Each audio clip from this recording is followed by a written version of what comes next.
就跟你娃我就不在这里，你知道吗？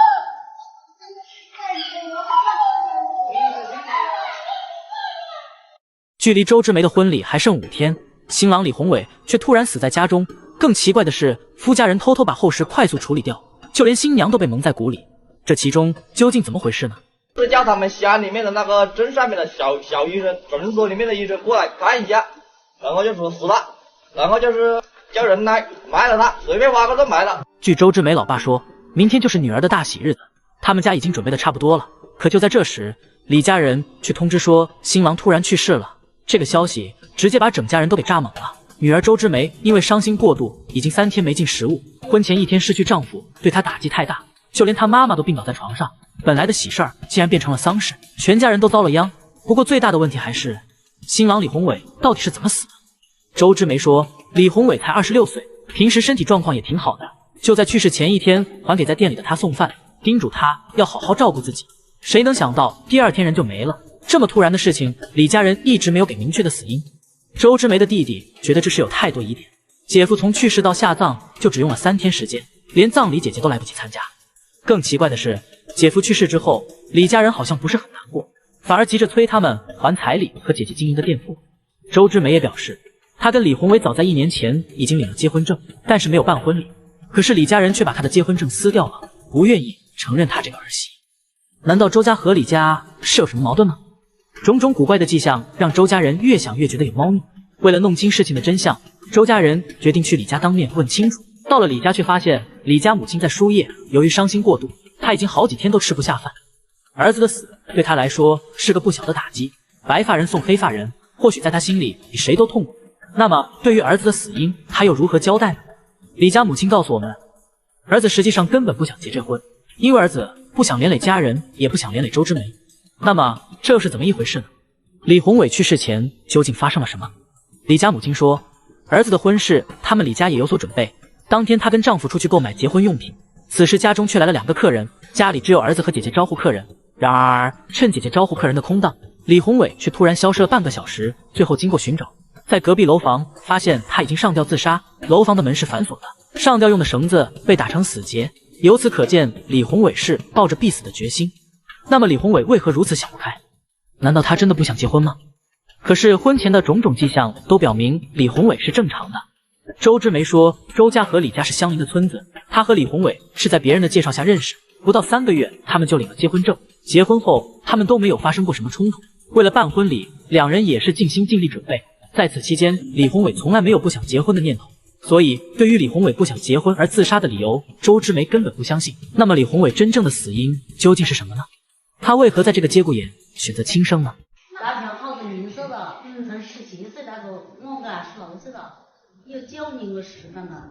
提起兒子的死因，李家母親既然傷心又委屈，她告訴我們，兒子從小患有先天性心臟病，16歲時動過手術，手術後變得沉默寡言，性格非常內向，之後被確診為抑鬱症，如今已經有9年多了。這期間，兒子曾以多種方式自殺，不過都在家人的全力搶救下沒有成功。這次趁家人不注意，兒子僅用半小時就結束了自己痛苦的一生。那麼對於李宏偉的病情，周之梅是否知情呢？他就是有病的事情有一個事情你不知道嗎？我不曉得啊，但是他一直都沒得死啊。我是精神病，抑鬱症也不能自殺。周之梅說，她跟丈夫的感情越來越好，而最近李宏偉的狀態一直不錯，這期間也沒有自殺行為。直到婚前1天，李宏偉看起來跟正常人沒區別，所以她不相信丈夫會因抑鬱症自殺。可為何李宏偉會突然發病呢？他這個嚇你了！我只要你個胳膊掐好啊，掐好胃就好了，不是因為在发片了，晓得不？沒事了，醫生說稍微吃一點藥就可以了，也不會導致自殺。李家母親說，兒子一直都有按時服藥，但是在籌備婚禮期間，周之梅認為沒有大問題，就沒有按正常的量服用，最後導致病發。難道李宏偉的病情已經嚴重到如此地步了嗎？此時李家母親拿出了病歷，上面記錄着李宏偉之前一共有過7次自殺，多次的就醫記錄。那麼對於李宏偉自殺經歷，周之梅是否知情呢？周之梅坦言，她並不知情，只是知道李宏偉有抑鬱症，雖然有服用藥物，但是在生活上跟正常人沒區別，所以她沒意識到病情已經這麼嚴重。不然她也不會選擇跟李宏偉在一起。在她心裡始終認為丈夫肯定在家受到了刺激，才會選擇結束生命。就在這時候，李宏偉的姐姐回來了。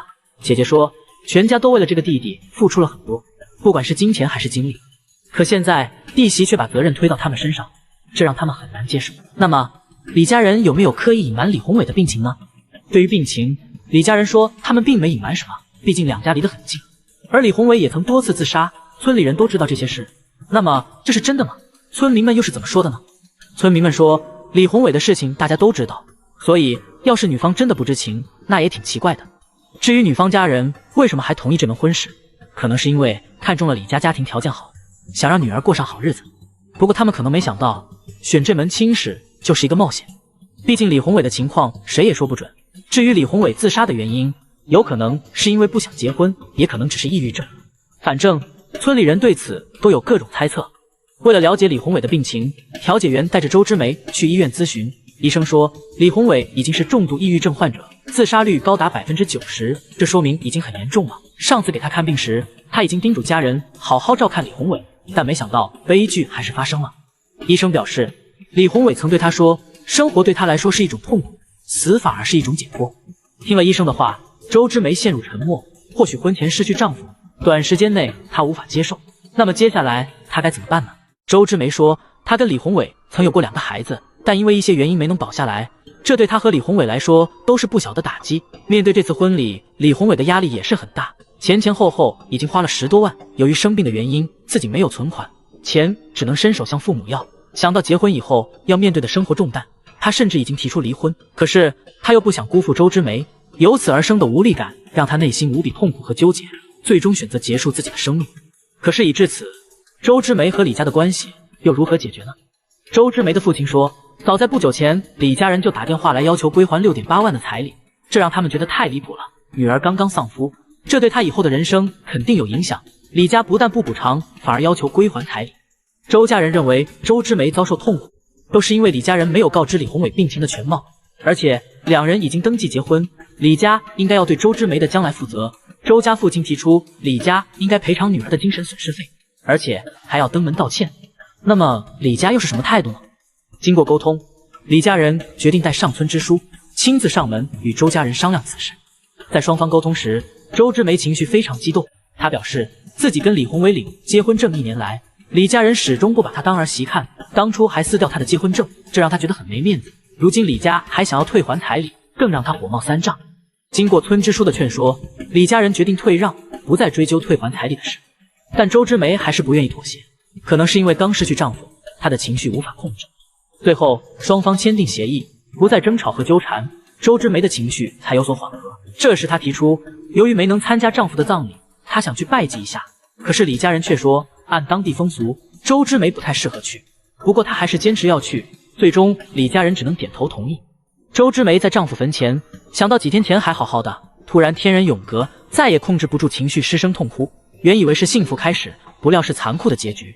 李宏偉的自殺對家人來說是無法磨滅的創傷，無論是李家人還是周之梅，雙方都值得同情，但並不能把錯誤歸咎在任何一方頭上。根據調查統計，有 70% 的抑鬱症患者都有過自殺的想法，但是治癒率卻只有個位數，也就是不到 10%， 這可真是太可怕了。大部分人可能都不太了解抑鬱症到底有多嚴重。以李宏偉為例，他曾对醫生說，他對所有的事情都提不起興趣，生活對他來說就是一種煎熬。這或許是大部分重度抑鬱症者心理，所以我們應該多關心和陪伴抑鬱症患者。